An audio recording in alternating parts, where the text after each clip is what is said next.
revolusi tahun 79 itu sangat fenomenal. Karena pada zaman itu orang tidak akan percaya adanya people power. People power itu salah satu yang terbukti memang benar terjadi adalah saat revolusi Iran.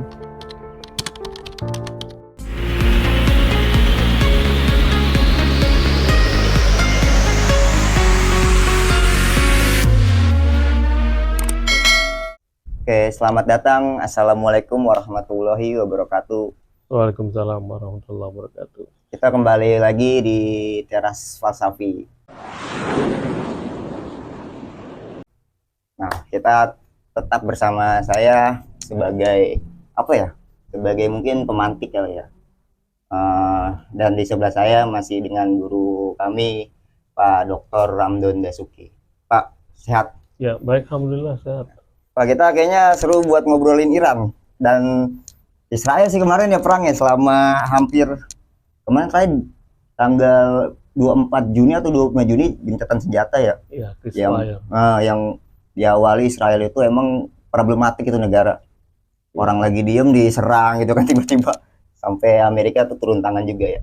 Ya, menarik untuk kita ingin juga berkontribusi ya tentunya karena informasi dan data-data yang disampaikan di media massa ataupun di medsos itu sekalipun sudah banyak dan cukup beragam, tentunya akan lebih menarik lagi kalau misalnya ada informasi atau data lain yang sepertinya juga bisa berasal dari channel peradaban kita di sini ya, podcast ini.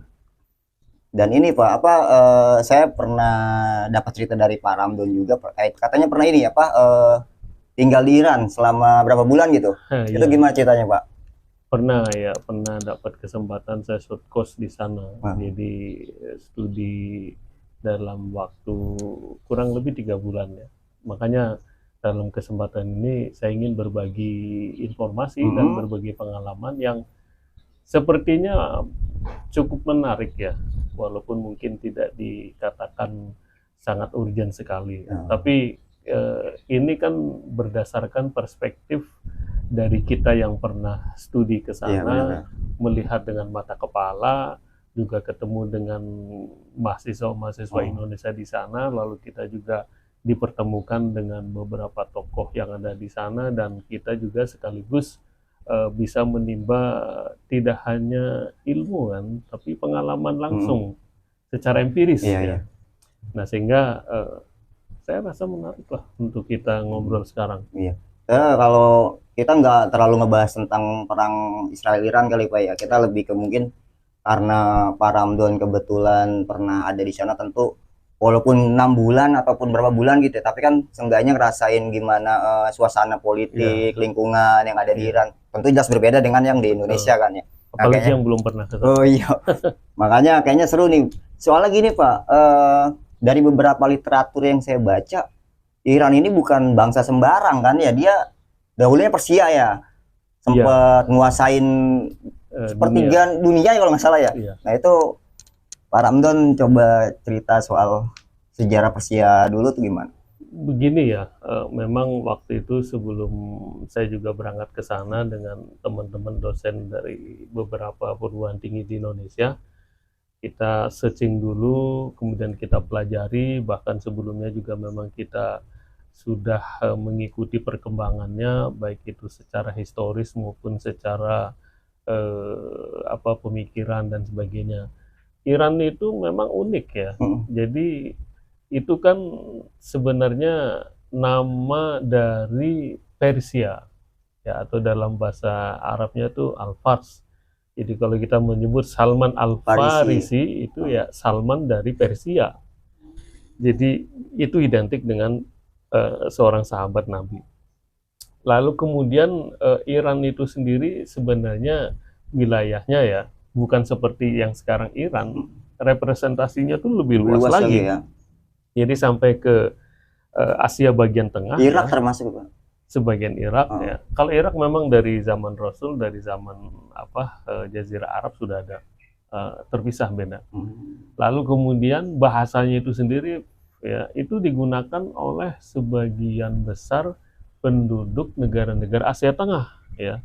Jadi sampai ke perbatasan India, perbatasan Pakistan, Afghanistan itu bahasa Persia loh. Ya, lalu kemudian beberapa negara-negara Asia Tengah ya seperti misalnya Kazakhstan, Azerbaijan, Turkmenistan ya. Lalu kemudian yang Tantan itu yang dulunya adalah dikuasai oleh Uni Soviet ya. Lalu kemudian setelah Rusia pecah dan Rusia federasi berdiri sendiri, nah Asia Tengah itu dominasi Iran itu cukup kuat ya.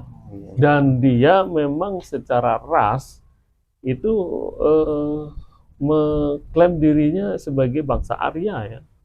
Jadi etnis yang utama ya, di dunia. Ya di bawahnya Dravida ya waktu itu ya. Ya, dan secara fisik memang beda ya. Dia besar tinggi, ya, gagah ya. Dan memang dulu diceritakan dalam nas-nas Al-Qur'an itu maupun riwayat-riwayat hadis kan dua superpower dunia yang akan runtuh diceritakan dalam Al-Qur'an kan Romawi dan Persia. Bizantium ya. Ya, Bizantium itu Romawi. Ya. Jadi dua superpower dunia itu adalah Persia dan Romawi. Ya, Ghulibatir Rum ya, itu kan bahwa eksistensi Iran dalam hal ini Persia memang dari dulu memiliki eksistensi yang luar biasa dalam berbagai hal ya. Peradaban masuk dalamnya kan budaya, sejarah, politik, ilmu perang, pengetahuan dan lain sebagainya. Ya waktu itu sampai saya pernah baca dari riwayat kaum Quraisy ketika itu perang Romawi dengan Persia, ngotot bahwa Persia itu bakalan menang, tapi Rasulullah bilang Romawi yang bakal menang. Nah itu berarti di orang-orang Quraisy Arab aja dulu nganggap Persia itu ya cukup kuat kan ya di peradabannya ya. Bahkan Romawi yang sebesar itu pun bisa mereka itu mengatakan memprediksikan bahwa Persia menang ya, tapi Rasulullah mengatakan Romawi yang menang, yang pada akhirnya Romawi yang menang waktu itu. Iya, jadi sebelum munculnya peradaban Islam, sebelum berdirinya peradaban kerajaan kekhalifahan Arab Islam, Turki Utsmani, bahkan Eropa yang modern sekarang, mereka sudah pernah muncul berjaya di muka bumi ini ya.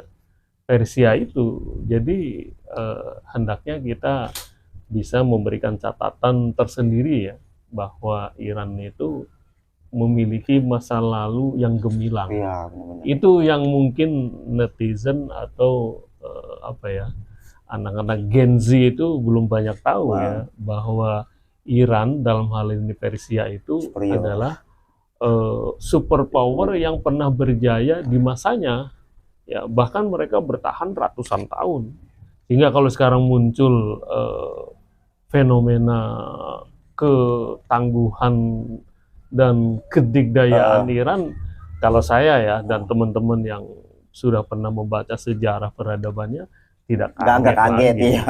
Yang kaget kan teman-teman yang belum pernah mempelajari secara tuntas. Bahkan di zaman prasejarah itu peradaban Iran ya cukup panjang juga kan Pak ya? Iya. Berapa?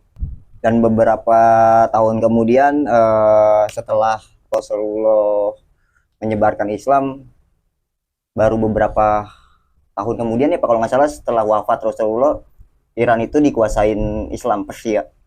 Iya, memang awal munculnya Islam itu kan memang menjadi fenomena dunia ya, bahwa satu agama, satu keyakinan itu menjelma menjadi satu bentuk peradaban yang tadinya itu hanya sebatas Jazirah Arab, lalu kemudian melebarkan wilayahnya itu ke beberapa wilayah luar Arab ya. Nah, salah satunya adalah kan Persia. Nah, Persia itu adalah satu entitas yang berbeda dengan Arab. Nah, sehingga pada zamannya itu Islam sanggup bisa merangkul etnis atau masyarakat yang berasal dari Persia, ini merupakan prestasi yang tersendiri, ya. Tetapi sebenarnya tidak juga terlalu aneh. Bagaimana masyarakat misalnya di Tanah Jawa. Tanah Jawa itu adalah pusat peradaban Hindu-Buddha kan. Iya, iya, iya. Lalu bagaimana Pasundan itu pusatnya Hindu-Buddha. Lalu kemudian dari ujung Aceh, Sumatera Utara, Sumatera Barat, Sumatera Selatan juga dulu peradaban Hindu-Buddha kan. Tapi memang menjelma menjadi penganut agama Islam yang taat, menjadi membangun peradaban yang baru. Memang ini menjadi fenomena yang luar biasa, sehingga sampai sekarang pun para pengamat dan ahli, terutama para ahli sejarah itu selalu mengidentifikasi bahwa Islam itu memiliki fenomenanya tersendiri, ya, yang bisa diterima oleh masyarakat etnis luar Arab, kan itu. Oh iya, iya. Oh ya, sama ini nih Pak, saya beberapa waktu lalu juga baca ternyata banyak juga ya filsuf ataupun sufi yang lahir di Persia, di Iran. Nah itu kenapa Persia bisa jadi pusat ilmu tasawuf dalam dunia Islam? Iya, kalau meruntut pada para ahli ataupun pakar-pakar, ilmuwan-ilmuwan itu juga muncul dari Persia sana, karena memang mereka punya peradaban yang sudah maju, ya, bahwa orang Islam, orang Arab Islam itu belajar seni perang pada zaman Rasul dari orang Persia, belajar banyak hal dari mereka, gitu, sehingga lahir banyaklah ya tokoh-tokoh yang berasal dari sana. Kalau di abad-abad belakangan itu yang sangat-sangat apa istilahnya tidak bisa ditinggalkan begitu saja, ya, nama-nama seperti Mullah Sadra, Ali Syariati, ya, Said Tabatabai, lalu kemudian yang belakangan-belakangan ini juga ada itu yang sosiolog terkenal ya, Soros, ya. Bahkan untuk filosof-filosof zaman Islam klasik, Islam lama pun sebagian berasal dari mereka, para filosof-filosof itu. Walaupun dia tidak mengidentikan diri sebagai orang Persia lagi, tapi mereka lebih suka menamakan dirinya ya sebagai ulama dari kalangan Islam. Rumi, terus Mansur al-Hallaj, bahkan Al-Ghazali meninggal di sana, ya, wafat dan makamnya ada di sana. Ada ini nggak sih Pak, ada apa namanya ciri khas, corak khas dari tasawuf, tokoh-tokoh tasawuf dari Persia dengan yang lainnya? Kalau ciri khas yang lainnya ya memang mereka memiliki masa lalu yang gemilang ya. Lalu kemudian mereka juga sangat-sangat mendalam sekali dalam kajian-kajian filsafat yang bersifat sufistik, karena memang mereka juga punya sejarah bagaimana agama lama mereka Zoroaster, ya, Majusi. Lalu kemudian Majusi itu, lalu filsafat sinkretisnya itu, ya, lalu kemudian juga hal-hal yang sifatnya sufistik itu mereka ternyata tidak kalah intens, tidak kalah mendalamnya dari para sufi-sufi dari kalangan misalnya Arab ya, ataupun dari kalangan yang lainnya. Itu sangat identik sekali. Saya rasa kalau dibicarakan di sini akan panjang lagi ya, karena para filosof dan sufi-sufi mereka juga sangat luar biasa. Satu filsuf itu atau sufi itu pemikirannya bisa mungkin nggak bisa sejam 2 jam ngebahas apa ya. Nanti di kesempatan lain mudah-mudahan. Saya berbicara soal Iran, terus Persia, Iran, nggak lepas dari Syiah. Dan gak lepas juga pasti dengan tragedi Karbala ketika Imam Hussein dieksekusi oleh Yazid bin Muawiyah. Ya benar ya Pak. Nah itu kita terlepas dari tragedinya gitu ya. Di Iran sendiri kan Pak Ramdan pernah ada di situ ya. Nah itu pernah nggak menyaksikan kan ada ya ritual-ritual ketika hari raya Iya, apa iya. sih Asyura ya? Asura. Asyura ya. Nah, Iya. itu makna spiritualnya apa sih Pak itu?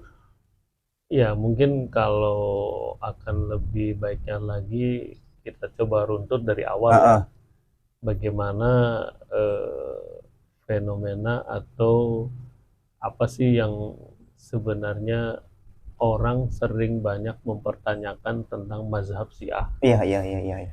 Kalau dalam awal sejarahnya dahulu itu kan memang mereka adalah sekelompok orang pengikut yang patuh, yang taat kepada aliansi dari Ali bin Abi Ali ya, Thalib, Imam Ali. ya, Imam Ali. Nah, tentu saja kita harus, pertamanya ya, saya harus mengatakan bahwa dulu Rasul tidak pernah mengatakan saya Sunni, Iya sih. saya Syiah, saya itu Sufi, Iya. saya itu apa istilahnya sosialis, saya itu logis, tidak pernah Rasul. Tapi kan penyebutan-penyebutan itu muncul belakangan kan, setelah para penggemarnya, maaf ya, setelah tepatnya lagi inilah pengikutnya, ya, murid-muridnya. Tidak ada dulu mazhab Syafi'i, mazhab Hambali, mazhab Hanafi. Yang menyebut mazhab Hanafi, mazhab Hambali, mazhab Syafi'i kan murid-muridnya kan. Setelah beliau-beliau itu wafat, tetapi mereka merasa cocok menggunakan mereka itu. Merasa lebih tepat dengan pandangan-pandangan pemikiran mereka. Nah, kembali kepada mazhab Syiah, kurang lebih seperti itu pada waktu peristiwa di Sakifah Bani Sa'idah, begitu Rasul wafat kan sempat heboh itu. Para sahabat-sahabat itu berkumpul, ada yang memang tidak percaya Rasul itu wafat, ada yang langsung sampai bahkan Umar nggak percaya pedangnya. Disitulah awal mula munculnya faksi ya, atau kelompok atau perbedaan apa ya, dukung mendukung. Nah, yang mendukung dari kalangan keluarga Rasul atau yang sering disebut dengan Ahlul Bait, ya itu kan sering juga dengan sebutan Ahlul Bait. Ya, mereka yang mendukung dari garis keturunan yang paling tepat ya Ali kan, karena memang menantu tapi juga sekaligus ponakan dari kecil sama Rasul. Ya, dan terus begitu bergulir seiring dengan berjalannya waktu, kemudian berjalannya zaman, ya mereka juga sering dipinggirkan, mereka sering merasa terzalimi, sehingga mereka sering mengatasnamakan dirinya kan sebagai kelompok yang terzalimi. Nah, mereka menyingkir ya kan, ataupun mereka menempati wilayah-wilayah tertentu yang kebetulan pada zaman setelahnya itu kan kekhalifahan banyak dikuasai ataupun dipimpin oleh etnis Arab kan, yang Sunni gitu. Sehingga mereka lebih menampakkan dirinya sebagai ya kelompok atau komunitas atau sebagai pendukung utama dari garis keturunan Ahlul Bait itu kan, Ali, Fatimah. Sehingga memang dalam periwayatan hadis maupun hukum-hukum fikih ya terutama itu adalah berasal dari imam-imam, ulama-ulama dari garis keturunan Ahlul Bait itu ya, yang 12 itu terutama. 12 imam itu ya, Pak? Ya, 12 imam itu ya dari anak cucunya sahabat Ali itu. Nah, sehingga dulu pernah ada teman yang menanyakan ke saya sepulang dari sana, apa sih prinsip utamanya perbedaan antara Sunni Syiah? Yaitu dalam pengambilan hukum ya. Kalau Sunni itu memang mengambil dari imam 4 itu kan, mazhab itu. Dari mulai Hanafi, Syafi'i, Hambali ya, satunya lagi itu. Nah, kalau mereka itu tidak gitu. Mereka lebih mengutamakan pada 12 imam dari keturunan Ali dan setelahnya. Nah, itu ya memang ada beberapa hal-hal lain ya, seperti misalnya kalau mereka sholat itu memang di jama kan. Kalau zuhur dengan asar, kemudian maghrib dengan isya. Itu pun ada dalam hadisnya ya, ada dalam periwayatannya juga sih ya. Walaupun ada sebagian kalangan dari kalangan Sunni mengatakan itu hanya tentatif saja waktunya kan. Tapi Rasul pernah juga mempraktekkan kok seperti itu. Dan ada sih memang beberapa keyakinan-keyakinan yang agak sensitif ya kalau kita angkat di sini ya. Saya khawatirnya nanti ada apa ya, salah ini penjelasan yang kurang tuntas sehingga menimbulkan makna yang berbeda. Katanya kata-katanya itu bisa bersayap ya. Seperti misalnya tentang pengkultusan Ali, kemudian pengucapan dalam lafaz azan, yang sebenarnya mereka juga punya dalil, dalam arti punya alasan. Nah, saya rasa itu yang sangat menonjol itu adalah sekali lagi bagaimana mereka mengambil hukum, sumber hukumnya itu tidak seperti kalangan Sunni. Nggak berbicara. Tetapi begini, salah, Pak, ya, saya perlu katakan di sini ya, bahwa di lembaga yang pernah saya belajar seperti Al-Azhar ya, di Al-Azhar itu mengakui ya bahwa Syiah itu adalah bagian dari Islam. Ya, bahkan di sana dari dulu sampai sekarang itu dipelajari mazhab Syiah itu sebagai salah satu mazhab fikih ya yang dipelajari dalam Fakultas Hukum Syariah. Ya, dan pemikiran-pemikiran Syiah itu juga dipelajari di Al-Azhar. Karena Al-Azhar itu sebagai institusi lembaga pendidikan Islam yang tertua ya sampai sekarang. Mereka meyakini dan mengatakan ya, mereka adalah bagian dari Islam. Dan mereka mendirikan sebuah lembaga yang disebut dengan Darut Takrib. Darut Takrib itu artinya lembaga untuk mendekatkan ya. Takrib itu mendekatkan antara mazhab Sunni dan Syiah. Kenapa? Karena kalau selalu diungkit keberbedaannya, ya tidak akan selesai. Bahwa Islam itu ya Islam, artinya apa? Ya memiliki pandangan, memiliki riwayat, memiliki dalil, memiliki hukum, ya, yang juga selama bisa dipertanggungjawabkan, ada dalilnya yang kuat. Ya kenapa tidak? Kan seperti itu dalam Islam. Artinya begini ya, keberbedaan itu dalam Islam itu sudah tuntas selesai dibahas sejak ratusan tahun yang lalu.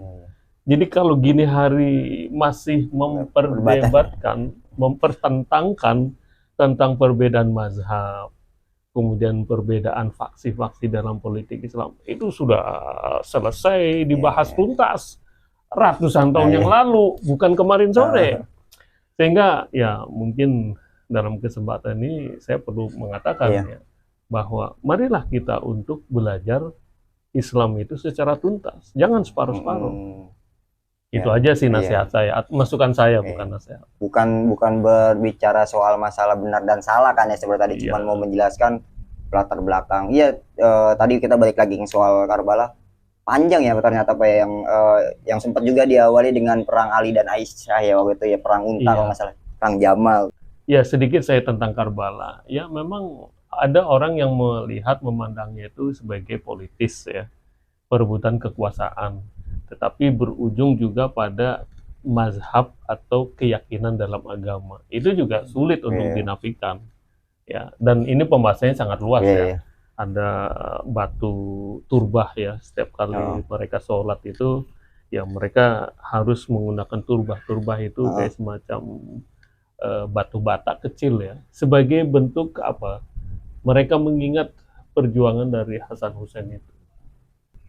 Oke, tadi kita berbicara peradaban kuno lah di masa zaman pra-Islam dan klasik Islam tuh. Ada coba tadi nyebutin tokoh tasawuf, Sufi, Rumi, terus saya baru ingat lagi yang Iluminasi itu Syahrawardi. Ya itu dia beliau itu termasuk di Persia juga kan ya? Iya, termasuk di dalamnya itu. Jadi memang kalau kita akan membahas filsafat iluminasi itu, ya tidak akan bisa terlepas dari tokoh-tokoh ulama yang berasal dari Persia itu. Ya, salah satunya adalah Suhrawardi itu. Bagaimana mereka itu bisa mengkombinasikan antara penalaran akal itu dengan intuisi, ya, dengan hati nurani, ya, dengan kejiwaan, sehingga mereka memang memiliki spesifikasi tersendiri yang sulit untuk dimiliki, ya, oleh bangsa-bangsa Islam yang lainnya. Sekarang berlanjut ke lebih ke modern nih Pak, soal revolusi Islam. Dan ada slogan yang tidak timur tidak barat, itu maksudnya gimana ya Pak? Iya, saya mungkin perlu tahun 79 ya? Tahun 79. Saya mungkin perlu menceritakan hasil bacaan saya dulu waktu masih mahasiswa S1 di Mesir, ya.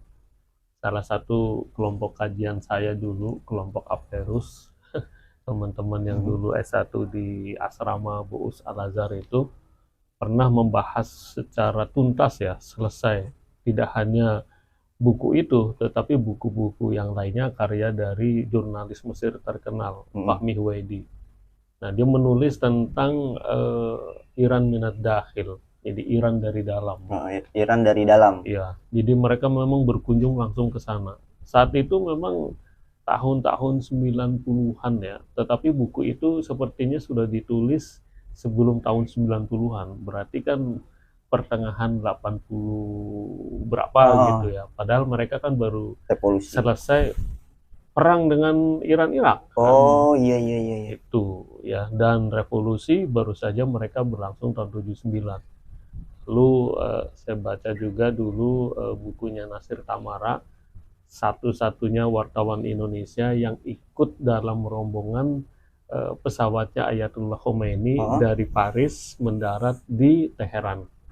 Nah, hasil bacaan saya itu mungkin yang menarik adalah bahwa banyak sekali fenomena-fenomena sosial yang patut untuk kita pelajari, tidak hanya diketahui, ya, bahwa revolusi tahun 79 itu sangat fenomenal. Kenapa saya sebut sangat fenomenal? Karena pada zaman itu orang tidak akan percaya adanya people power. Ya, people power itu salah satu yang terbukti memang benar terjadi adalah saat revolusi Iran. Rakyatlah yang menghendaki kekuasaan negara itu akan dibawa kemana.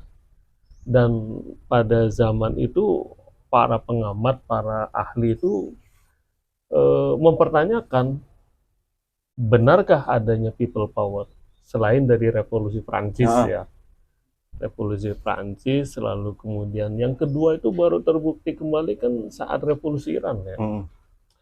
Nah, sehingga dengan kata lain banyak fenomena-fenomena bahwa ternyata kaum agamawan itu akhirnya berhasil merebut kekuasaan dari Shah Reza Pahlavi. Ya, Shah Reza Pahlavi itu adalah penguasa Iran yang pro dengan Barat dan sangat dekat dengan Israel. Liberal, ya. Tidak hanya liberal, ya, mereka itu sangat pro sekali dengan Zionis, ya. Tetapi memang jangan salah, ya, kedekatan antara Iran pada saat itu yang memimpin Shah Reza Pahlavi yang sangat pro dengan Barat Amerika dan Israel itu memiliki kedekatan yang sangat-sangat dekat sekali. Jadi kalau misalnya dikatakan sekarang, kok bisa terjadi perang antara Iran dan Israel, ya. Padahal dulu mereka sangat mesra sekali hubungannya. Jadi jangan menilai sekarang, ya. Mereka itu dulu sangat berdekatan sekali, ya. Bahkan pangkalan militer, persenjataan, kemudian hal-hal yang sifatnya peradaban Barat, Iranlah yang paling mewakili dunia Timur, khususnya Timur Tengah, sebagai representasi dunia Barat. Ya, tapi kan kemudian berubah bahwa kaum agamawan itu, kaum fikih ya, Ayatullah Khomeini itu langsung mengambil kekuasaan. Sehingga memang mereka dari awal sudah mengatakan bahwa negara Republik Islam Iran ya, dengan mazhabnya Syiah gitu ya. Lalu dengan serta-merta ya langsung dikucilkan oleh Barat, diadu domba, dipaksa untuk perang dengan Irak, ya kan. Kemudian mereka diisolasi, mereka diembargo, dan lain sebagainya, dan sebagainya, dan sebagainya. Dan lebih mandiri tapi kan. Nah, justru dengan diembargo, diisolasi, ya, kemudian harta kekayaannya dibekukan loh sampai sekarang ya, triliunan itu ya di Amerika, ya akhirnya mereka bisa mandiri. Maka kalau misalnya kemarin-kemarin itu kita lihat di televisi, bagaimana rudal balistik, bagaimana rudal dengan kekuatan kecepatan yang supersonik, hipersonik itu kan, melebihi dari kecepatan suara, ya tidak mustahil itu terjadi karena mereka memang belajar dari diisolasinya itu, akhirnya mereka mandiri. Oke, nih terakhir nih kayaknya Pak, pandangan dari Pak Ramdon ya, ini secara subjektif juga nggak apa-apa. Posisi Iran itu untuk sekarang di dunia sekarang secara global, khususnya lagi di dunia Islam itu sekarang gimana posisinya setelah kemarin konflik dengan Israel?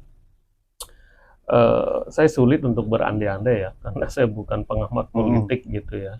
Tetapi yang bisa saya sampaikan di sini adalah bahwa mereka itu secara ilmu pengetahuan mungkin tidak seperti yang disangkakan oleh masyarakat luas ya. Saya pernah itu tugas belajar di sana kurang lebih 3 bulan. Itu perpustakaan mereka itu menurut klaim mereka ya, itu terbesar kedua di dunia. Nah, itu saya penasaran tuh Pak. Ya, setelah London. Jadi saya masuk itu posisinya berada di bawah tanah ya, di bunker gitu ya. Ya. Dan di dalam itu tidak hanya puluhan atau ratusan manuskrip kuno, tapi mungkin ribuan ya manuskrip kuno itu yang belum diolah. Jadi kalau kita orang akademisi sudah bisa mereka-reka, membayangkan bahwa itu adalah modal yang sangat luar biasa dan tidak dimiliki oleh bangsa lain, dan mereka punya. Itu satu ya. Yang kedua, justru dengan diembargo seperti itu, minyak, gas bumi mereka itu masih utuh. Walaupun tidak dikatakan utuh sekali ya, tetapi suatu saat ketika negara-negara Arab itu sudah kehabisan gas, minyak bumi dan lain sebagainya, mereka masih punya. Coba bayangkan. Jadi super power ya berarti Pak ya di Arab ya. Ya, tidak hanya super power, makanya kalau sekarang terjadi fenomena kemajuan loncatan teknologi yang luar biasa, kalau menurut hemat saya ya, dan mungkin beberapa teman yang sudah pernah ke sana dan sebagainya, ya sudah tidak terkaget-kaget lagi, karena mereka itu memang memiliki kemampuan yang sepertinya memang sengaja disembunyikan, gitu. Tidak ingin dipertontonkan. Makanya saya kadang heran ya, kalau negara kita itu, maaf ya, baru sedikit temuan ini heboh ya, diumumkan, lalu kemudian diperlihatkan, dimunculkan di mana-mana. Nah, itu bukannya jadi senjata makan tuan. Suatu saat atau mungkin secara tidak langsung ya musuh-musuh kita akan cepat untuk mengetahui. Tapi kalau mereka tidak, dan diem ya, digosipin ada nuklir gitu ya. Itu yang baru terungkap ya, secara pengetahuan, kemudian secara sumber daya alam, lalu kemudian secara peradaban. Sejarah histori peradabannya. Itu manuskrip-manuskrip lamanya itu masih dalam bentuk tulisan tangan. Wow. Dan itu jumlahnya banyak. Dan itu belum dan itu orang karun ya Pak. Ya. Itu mungkin baru diungkap ya di podcast saya ini. Karena jarang orang yang mengetahui. kita selesaikan di teras falsafi yang keberapa, yang ketiga kalau nggak salah ya.